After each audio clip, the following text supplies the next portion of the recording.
Hey everybody, Marcus C. Williams here, and I'm back with you again for more news that you couldn't make up if you tried. Honestly, I should start doing a segment like that, right? Because Rochester every day, it seems like it's some new creative nonsense that you I just don't have the words, and you guys know I've always got some great words. So you guys that don't know, I am running for the 137th Assembly District this year. So I'm going to quick plug, vote Marcus C. Williams. Okay. But anyway, let me tell you about what's going on now. Okay. You guys know the crime in my Assembly District is the highest crime in pretty much the whole state of New York. I have legitimately the highest crime rate in all of Monroe County, the county in which I live, in my district. And my current assembly person doesn't give two poops or a stick, okay, about what's going on. And it seems that the people that are our other elected officials in the city are just doing everything they can to make circumstance worse. So let me give you a quick rundown of the history of what's been going on in Rochester if you're not quite familiar, and a reminder for people that are here. So boom.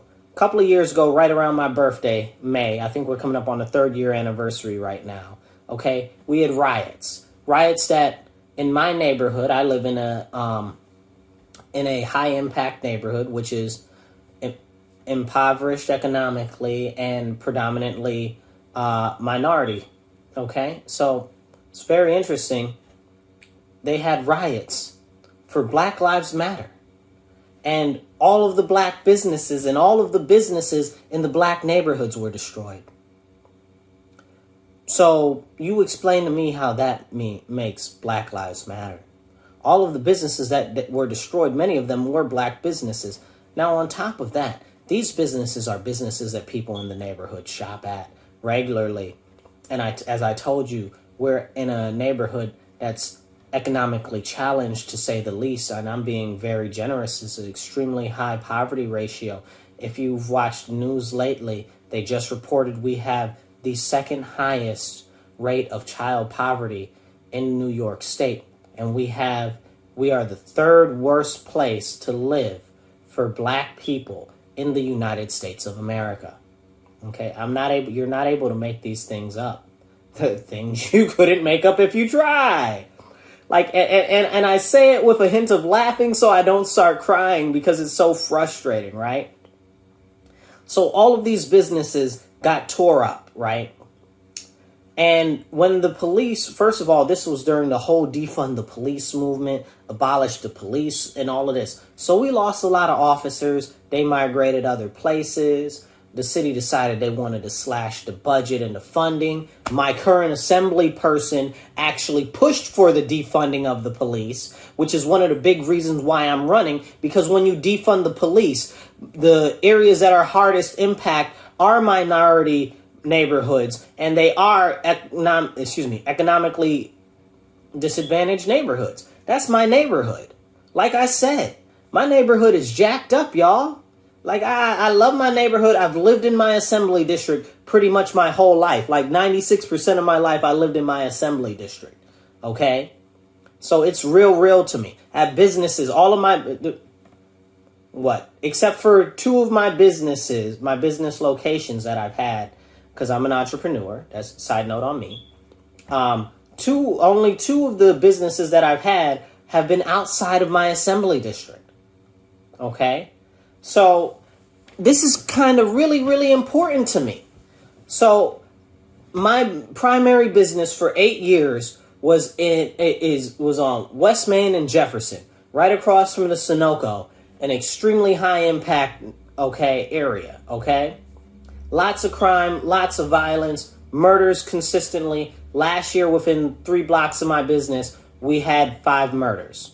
And that's not including all of the robberies, larcenies, and other things that have happened. We even had a freaking strangulation killing, okay?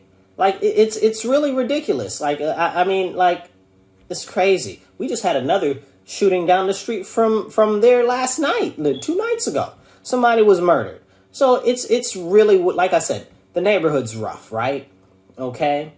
So the neighborhood being rough, when they had these riots, they tore up all of the businesses. Now, most of the, as one of our illustrious, I'm being generous, you guys, I'm being real generous. One of our esteemed, I'm being generous, Monroe County legislators said, there's 65% of the people in the city don't have vehicles. First of all, I don't know where she got that number from. It's not possibly right. I think it's more like 35%, maybe, right in that range somewhere. But still, in my neighborhood, in my assembly district, yeah, it's probably upwards of probably about 50%, like a large portion, 47 maybe. A large portion of our people shop in their neighborhoods, okay, because they don't have vehicles, and the vehicles that they have, they're lucky if they work once on Thursday a month, like it's really, really, really, really not a optimal situation is how I'll address it. So when they came through and they tore up all of the businesses in the neighborhood, they did it at the end of the month. They did it right at the end of the month, right when people were getting their government checks, right when people were getting their food stamps, right when people were getting their Social Security, right when people were getting their unemployment, right when people were getting all of their money from the government, okay, to help them survive, that a lot of them depend on, because as I said, we're under serious economic strain in my assembly district. They couldn't even shop in their neighborhoods. They couldn't shop in their neighborhoods. They tore up all of the businesses. You couldn't go buy diapers for your kids. You couldn't get formula. You couldn't even get bread, milk, or cheese because everything was ravaged and savaged so bad that none of the stores were open in the businesses hardly at all. I had to stay at my business all night, and they still tried to break in, okay, except I was there and I was armed at the time to defend my business because there were no police, because the city told the police to stand down. Yeah, they did that. That's a real thing. Yes, it did happen, okay? We're not even going to talk about it, and you can't really talk to the police about it because the police are kind of gagged up because of the way that their whole contract with the city works, which is a whole nother thing, because only really the Locust Club, which is the police union, can actually speak for the police officers. So it's rare that you'll ever see a police officer be able to speak freely, okay? They can't even talk about officials while the officials are still in office. They have to wait till they get out of office. And then still only people that are in the union, that are part of the union, that aren't currently active officers can actually say anything. So boom, let's get into it. This is what happened today, okay? So today, and I'm going to read this to you. I just told you what happened. I told you the backstory. I told you about the crime. There's shootings every night. There's stabbings every day. They did a shooting and one of it hit a bullet hit the bus the other day. Last night, this lady got shot inside her house. Okay, there's a 4-year-old that got shot. There's a 10-year-old that got shot 4 times in their house a couple of days ago through the house. Not like somebody came in, like through the house. Like, this is just insane. This is what's going on in my assembly district. All of this is in my district, my one little district. Well, it's not little, but it's all here where I live, right? Let me read you what the mayor's office released with the police chief today. Now, the police chief is a political position. It's not actually really a police official position, right? Because they're put in there by the mayor. Let me read this to you because I'm only able to read it. So, because it's just such insanity. Okay. Beginning immediately. Tear gas, flashbangs, long-range acoustical device tones, and kettling is banned. Kettling is crowd control tactic through which officers surround groups of people during protests and gatherings to contain groups and make arrests. Body-worn cameras are mandatory for all officers at assemblies. Officers will not put tape over their badges.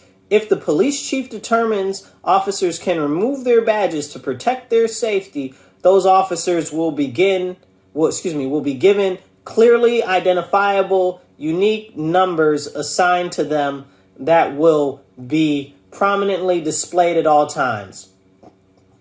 Like, what's the difference, right? Let me keep going. Significant limitations are placed on the use of pepper balls, which are now authorized by high-ranking officials and may no longer be used to clear peaceful events. Let me tell you, none of these events last year were peaceful, okay? All of them were inciting riotous and dangerous behavior, okay? Even the other ones that they tried to call peaceful, they were setting cars on fire. Like when they did the protests over by me by J Street at the police station. Well, it's Child, but still, J Street. At the police station over there, they set a car on fire. And then the fire department didn't even want to go over there because they said that they didn't feel safe putting it out. Anyway, let me continue. K-9 officers are prohibited at protests and mass gatherings. The city's attorney will be included in planning for response to protests and mass gatherings and will be present with RPD command staff during such events. I'm not even gonna.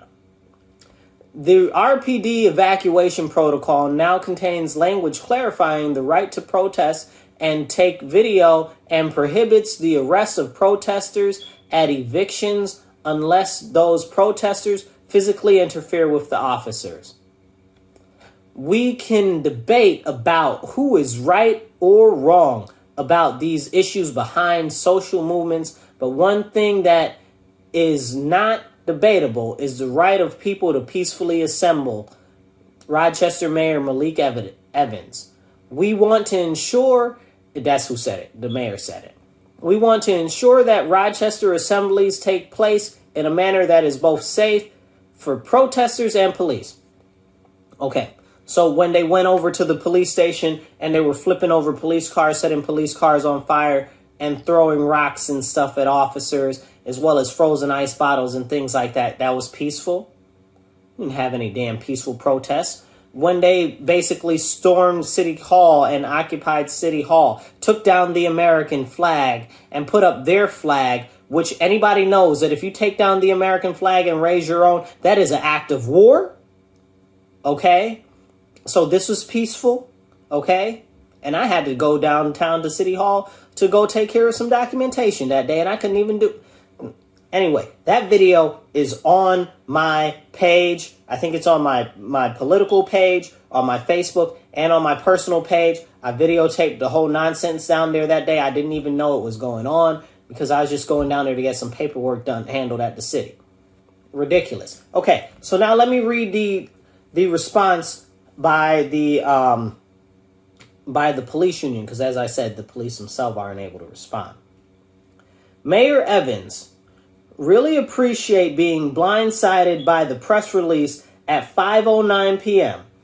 The message that is being heard is that officers are to blame, not the police chiefs and the leadership that give the orders, as we talked about before, like I said the last time, when everything went awry and all the businesses got looted and stuff like that. It was our local political officials that told the police to stand down and not protect the economically challenged and impoverished areas, but they went over to the more affluent areas and they protected them. Let me keep reading. On the start of the day of Denny Wright's trial, the worst possible action that could have come from you was blindsided, worthless communication that was poorly scripted and left us completely in the dark. No ability to discuss or offer insight or concerns, or to even suggest additional changes that could have been beneficial. Just let me give you some background on Officer Denny Wright. Good guy. He was responding to a domestic disturbance. And when he got to the domestic disturbance site, he was blinded. Now he's blind permanently. He was stabbed and he's blind now. Let me keep reading. As a union, we support and defend the right to protest, as they should. Every procedure or policy that is being discontinued or changed was developed and initiated at some point by police leadership, not rank and file officers. Debate right and wrong. What about not even having a voice to raise concern on what may be right or wrong? Here we go again. Just like with the PAB was forced down our throats, after we completely were left out of the process. Just side note, if you don't know what the PAB board is, that's a police accountability board. They cut the police budget $5 million and gave it to the police accountability board, which has more detectives and inspectors than we have inspectors for our murder division for homicide. We only have 11 on the police force, and these people have a staff of over 50, and they stole $5 million from the police department to make this happen. And they're renting facilities that cost $33,000 a month when the city has more than adequate facilities that are disused and are not occupied right now that they can use. So we're not going to talk about that, but let me continue. How is the PAB board working out for the city so far? Exclamation mark. That shot's fired. We're not going to talk about it because it's not working out. It's not working out at all. I look forward to the next protest. I will stand on the front line right behind all of the lawyers from corporate counsel that will be right in the front of us. Mike Mazzio, President, Rochester Police Locust Club. Pray for our city, you guys. Pray for our city and vote these motherfuckers out, okay? Vote for assembly people. Vote for Senate people. Vote for congressmen that are going to uphold our public safety, okay? This is obscene. What are they going to do? Have to call in the military after something like this happens? We're not able to tolerate this. We're not able to go for this. Let's go back through these things real quick and because I just... LARDs, okay? Long-range acoustical devices. Those are non-impactful. They don't hurt anybody, really. What they do is they make a sound and a noise that makes you not want to be where you are. Do I feel some type of way about their use? Maybe, but comparatively, as far as use of force and impact to somebody as an individual goes, extremely limited, okay? Tear gas, flashbangs, okay? Tear gas and flashbangs. How are you supposed to break up a protest? How are you supposed to break up a protest? With batons and water hoses? Okay, you said that they can't do kettling, which is basically corralling. So you said that they can't do that either. So basically they have no ability to do anything to disperse people. So that's a very serious issue right there. Bing, bang, boom. So body-worn cameras must be mandatory for all officers at Assembly. Here's another issue. We don't have enough body-worn cameras, and the ones that we have are not always functioning properly because that's a whole nother conversation about not funding the police properly and stuff like that. Let's continue. Officers will not put tape over their badges. Officers won't put tape over their badges, right? So people can see the officers' badges and they can find them and track them down, and they can go to their house and threaten their children and threaten their livelihood and stuff like that, because this has already happened before. This has happened before. They've published names and addresses of police officers and stuff that they were able to find, okay? They've threatened people that work in the police or in the district attorney's office, okay, saying they're going to kill them, or they know where their children go to school. Excuse me? You know where their children go to school. Lord, let's thank the Lord that wasn't me or you or somebody else. Because we know if they said that they knew where our children went to school, it'd be on like Donkey Kong. And I'm telling you, it'd be like somebody had one of them big Donkey Kong hammers upside their head. Okay, how the song go? I said a oops upside your head. You know where their kids go to school? Let me continue. So if they don't wear that, if you don't wear the badge, you got to wear a clearly identifiable number that's prominent at all times. What's the difference? Because if it's clearly identifiable, and it's prominent, that means that it's going to be easy to figure out who it was. And this isn't me saying that I don't think that they should identify themselves or stuff like that, because I really do. But this is a serious, dangerous situation because the people who have been in elected office have neglected their duties to uphold law and order. And they've made this situation get even further out of control because people think that they can do whatever the hell they want. And because of the laws passed by the assembly, by my assembly person right now that I'm running against, okay, criminals just get out of jail and they can't be held accountable. You heard what the rest of the thing said from the mayor, he's like, oh my goodness, we're going to have the lawyers there at every point and everything so that the lawyers can tell the police what to do. The mother flipping lawyers? But not the police lawyers, right? The lawyers for the city, even. Think about that. Not the lawyers for the police, the lawyers for the city. Let me continue. Significant limitations have been placed on the use of pepper balls. Well, we already talked about that type of stuff. Like, come on. So no pepper balls, no kettling, no tear gas, no flashbangs, no lards, none of it. So basically there's no way to break up a protest. Okay? Can't use canines. Not able to use canines. What the hell? So, I mean, basically, now let's be realistic. You, me, here, we're together, okay? Basically, the only thing that's not on these lists is using fire hoses on people. I'm not telling the police that they should use fire hoses on people. I'm just saying that's about the only thing that they got left.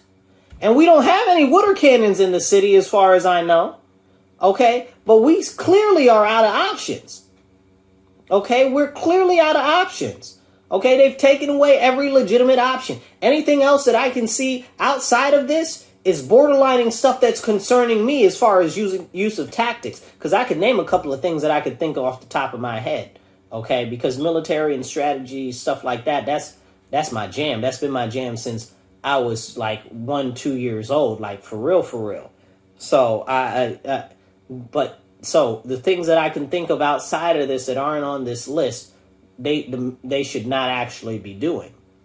But realistically, the only thing outside of this is a water cannon or like a water hose. Like, what else are they supposed to do? I mean, well, it didn't say they couldn't run them over with cars.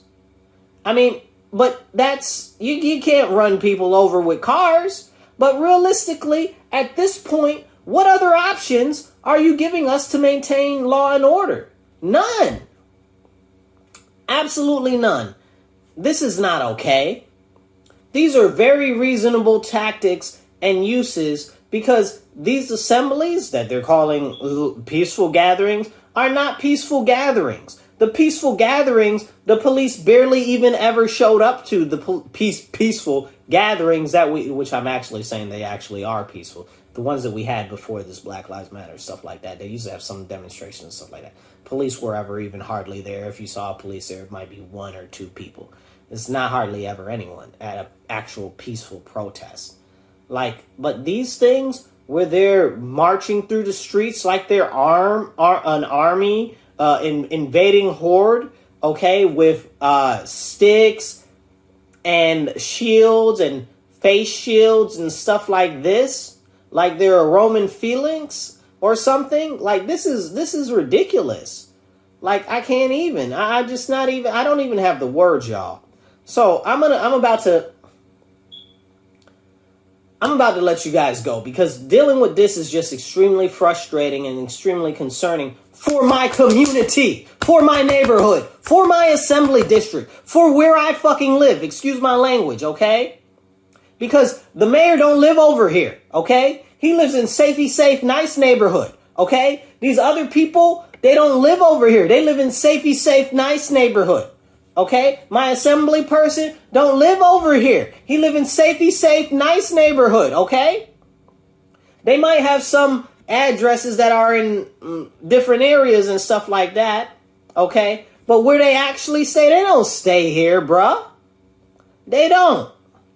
They don't, and they don't care. So all of the small businesses that we're going to have to look out for and try to help and defend and protect, they're all going to get ransacked and destroyed. We lost so many small businesses last year, as if over the last 2 years that were impacted.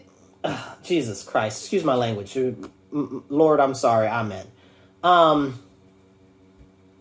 First of all, we lost so many small businesses over the last 2 years. It's been ridiculous. Because of the riots, we lost many small businesses then. Then on top of that, we had the additional impact of the shutdown that our assembly members allowed the governor to do, which even further killed off more businesses that were already struggling because of the riots. So this is it just doesn't make any sense. And it's really, really bad for my assembly district. It's bad for our people. It's bad for our city. And it's as though our elected officials could care less, and they don't care. Let's not even talk about the health and well-being of the police officers, right? Because if I'm a police officer, I'm like, nah, I'm good. Why even bother? You can't do nothing. I'm just going to watch the criminals run amok. And then even if I'm just out there as a police officer, I'm not able to do anything. So now my life is in danger. Why am I even going outside? This isn't going to do anything but encourage more police officers to leave the force and less people to join the force. It's like everything that they do is purposefully to destroy law and order in our city and to harm you, me, and everybody else who is a law-abiding citizen that is under the yearly income of $250,000. Because if you're under income of $250,000 in the city right now, I guess they just don't give a flip-flop about you. And it's so frustrating, right? And my assembly person passed bail reform where they just let people with violent offenses out, and they pass the less is more. So they let people out of jail, don't get them any resources. How you don't get them any resources? People that get out of jail that really want to succeed, they deserve resources. How you do them people and set them up for failure like that? That's some real evil extracurricular stuff. Like, you don't give them the chance to even succeed. No wonder so many of them go back to crime, right? Like, that's abhorrent.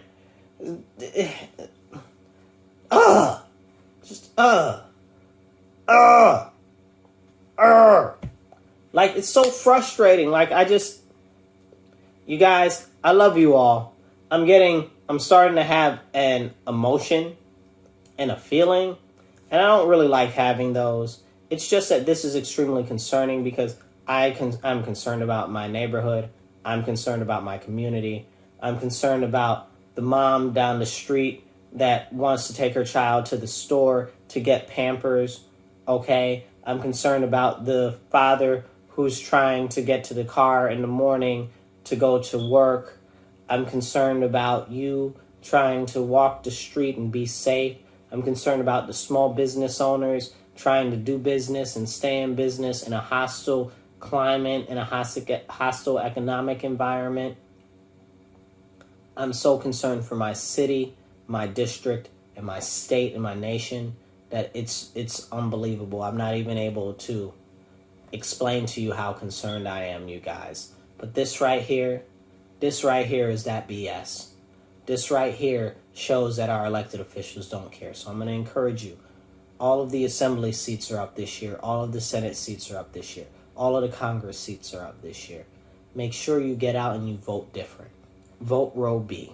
You do have options. You don't have to strictly vote your party. You can vote for people in other parties. I'm going to be on row B, okay? Marcus C. Williams, I'm running for the 137th Assembly District, which is about 80% of the city, and all of Gates, okay?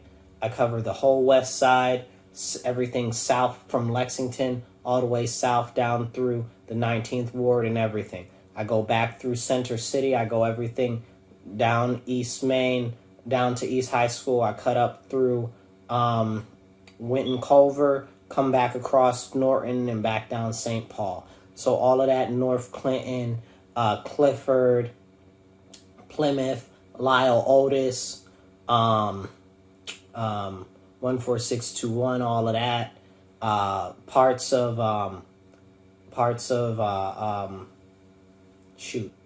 literally the majority of the city. The majority of the city. If you turn on a TV and you see a crime, it probably happened in my district. I'm running to save my district, to save my city, to save my state, and to save my nation. And if I can save a few souls on the way doing it, I'm going to do that too. So you guys tell people that there is somebody concerned that's willing to stand up and fight for you, that's willing to stand up and fight for what's right, okay? No matter how it looks or what people may say, I will stand. And I will stand up, I will speak up, and I will not shut up. You guys be blessed, be well. Check out my website, Marcus4Rochester.com. That's Marcus4Rochester.com. You guys can donate, or if you can't donate cash, you can donate time. I need people to help me go knock on doors, let them know that they have options, and we can make this happen. We can get some real change, and we can make a real difference. But we got to vote these other crazy dingbats out. You guys be blessed and be well. I'll catch you later.